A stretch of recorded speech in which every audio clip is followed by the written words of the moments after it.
Hello and welcome back to a new video. So today we're going to be looking at the Indian Air Force Air Power documentary. Highly requested video throughout the comments and speaking to people on previous videos. So I thought I'll give it a go and have a look.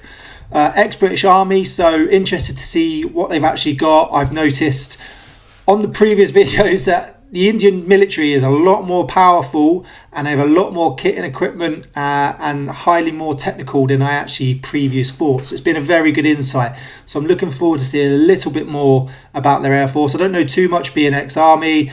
Us in the UK, I know we use the Typhoon. So let's see what they use. Let's get into it. Remember to like, subscribe and turn the notifications bell on.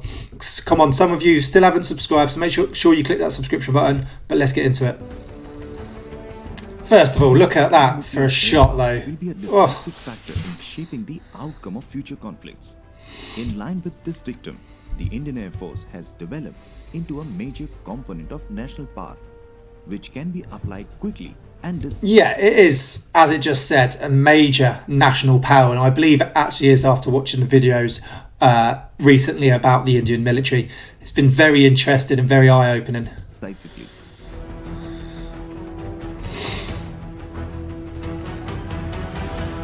Indian Air Force has started upgrading its combat aircraft fleet since the last few years in order to enhance its operational capability and maintain its aircraft as modern weapon platforms capable of meeting the present challenges posed by the security scenario in our region. Just like to say though, who would love to be a fighter pilot? It's got to be one of every boy's dreams at some point. You just look at those planes and you think, I want to be a fighter pilot, and these are getting to live out that actual dream. I think it's pretty immense. The Sukhoi Su-30 MKI, aka Sukhoi 30 is a MK. twin-jet multi-role air superiority fighter developed by Russia's Sukhoi and built under license by India's Hindustan Aeronautics Limited for Indian Air Force. Multi-role combat fighter. Heavy, all-weather, long-range fighter, the Sukhoi Su-30 MKI is one of the most potent fighter jet in service with the Indian Air Force. If I remember rightly, they were quite good sort of air-to-air fighters. In bilateral and multilateral air exercises, this twin-seater, twin-engine multi-role fighter carries one 30mm GSH gun, 8,000 kilograms external armament.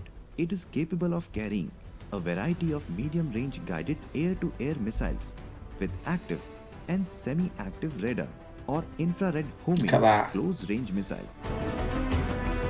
It has a max speed of 2,500 kilometers per hour. That's fast. The Sukhoi will be equipped with air version of BrahMos cruise missile. The BrahMos missile is the heaviest weapon to be deployed on. So the BrahMos missiles there. Heaviest weapon to deploy. That's it. That one there, the blue one. Cool. Let's go.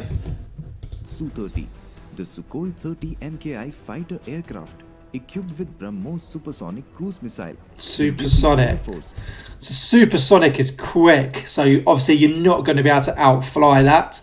You have to see that obviously outmaneuver it, or you're going to have to use your sort of heat seeking flares to sort of try and get away from that cruise missile. The lethal capability to strike targets at ground from greater distances and will be deployed in northern sector as per the threat analysis.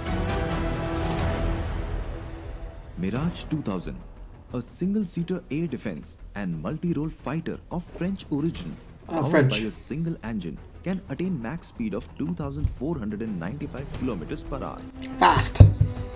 Basically fast. 30mm integral cannons and two Matra Super 530D medium range and two R-15 Magic 2 close combat missiles on external stations. Mirage 2000 is considered to be the best of the ground attack aircraft under the Indian Air Force. Okay, so this is your best ground attack aircraft with your 230mm and then all the other sort of missiles it's got attached. I was never a JTAC. I worked within the fire support team, so this was never my sort of speciality. You learn a little bit about it, but I know a few guys who know a lot more than me.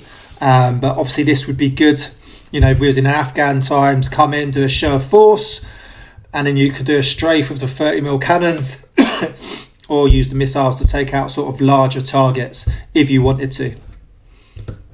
What exactly sets it apart is its high drag and low wing loading, clubbed with high percentage of thrust.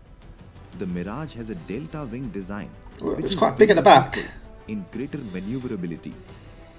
This factor can be a deciding factor in a dogfight. During Kargil War, the Mirage 2000 performed remarkably well in the Operation Safed Sagar. The aircraft destroyed enemy targets in the high Himalayas and changed the game for Indian forces. On 26th of Feb 2019, 12 Mirage 2000 aircraft were used to strike a Jaish-e-Mohammed training camp in Balakot, Pakistan. Oh, really? 12? So these have been used in Pakistan. 12 of them as well. That is a lot. It's a lot of aircraft to use in one time. It's a lot of firepower being put down.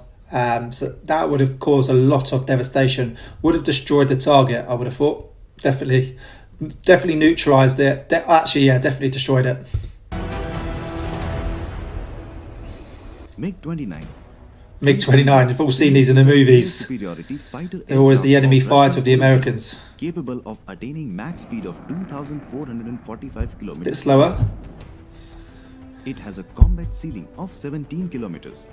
It carries a 30mm cannon along with 4 R-60 close combat and 2 R-27R medium-range radar-guided missiles. So it's got a 30mm cannon. So this one's got a 30mm cannon and 6 missiles. 4 of one kind and 2 of another. So you're going up against that in a dogfight. That's pretty handy to have on you.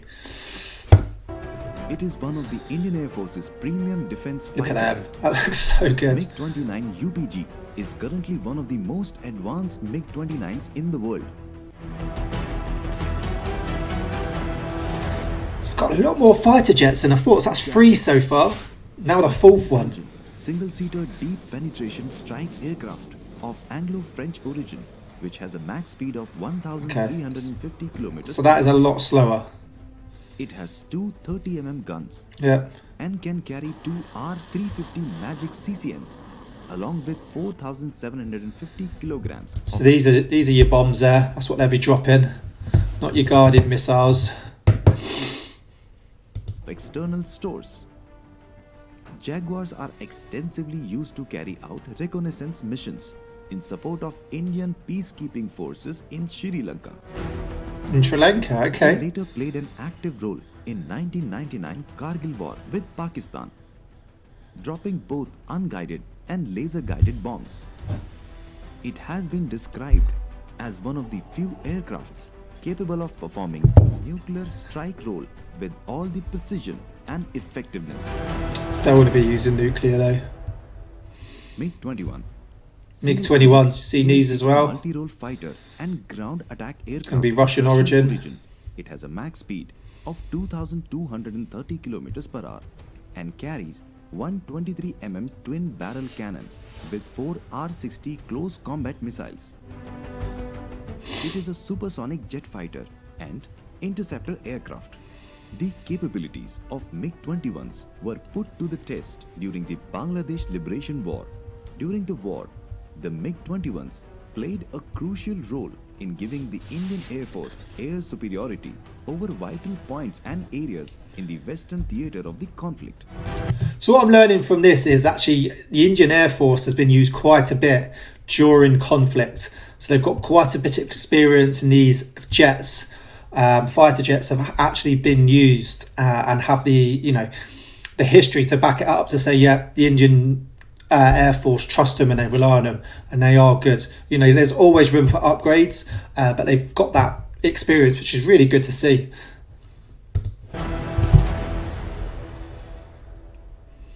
Tejas. HAL Tejas is an Indian single-engine, delta-wing, multi-role light fighter designed by Aeronautical Development Agency and Hindustan Aeronautics Limited. So this is Indian origin. Air Force. with the top speed of 2,205 kilometers per hour and range of 3,000 3K. kilometers. Tejas provides better 3,000 high kilometers. alpha performance characteristics than conventional wing designs. Yeah, look at that. So cool. Consumption and inbuilt air refueling capability leaves the Tejas with combat legs that will be the envy of many a contemporary platform. The first Tejas squadron was formed in 2016. A lot newer. You can see why it's called the Flying Dagger. Rafale. The Another one. Rafale Oh, look at literally that. meaning gust of wind and burst of fire, in a more military sense, is a French twin-engine Canard Delta Wing multi-role fighter aircraft. With the induction of all-new Rafale medium multi-role combat aircraft, Indian Air Force has boosted its air dominance exponentially. I would definitely say that the Indian Air Force, some of them are slightly older and they are of Russian origin, but they've definitely got some air superiority over a lot of other nations. Their Air Force, if a lot of these are still in service, and they've got quite a few of them still in service, they do have a big dominance over a lot of other nations, which, you know, like I said, over these videos, it's been very surprising to see and hear all this. They have really expanded their military and their platforms. Is capable of withstanding from minus 3.6 G to 9 G and a maximum of 11 G. 9G, oh, 11 Gs, pass it out. With the max speed of 2,223 kilometers per hour and range of It's a long range. 8,700 kilometers, it has the ability to take off from high altitude air bases like Leh on a cold start for a quick reaction deployment. That's good. So these are your QRFs. The Indian Air Force flight operations now stand as a credible air power, counted amongst the foremost professional services in the world. The success of Balakot airstrike is a fine example of Indian Air Force flight operations effectiveness and efficiency. It is extremely important that we are always vigilant and alert to the existing subconventional threat. In the year gone by, the Indian Air Force has demonstrated its resolve and capability in punishing the perpetrators of terrorism, and we need to be ever prepared to meet any contingency that challenges the defense of our country.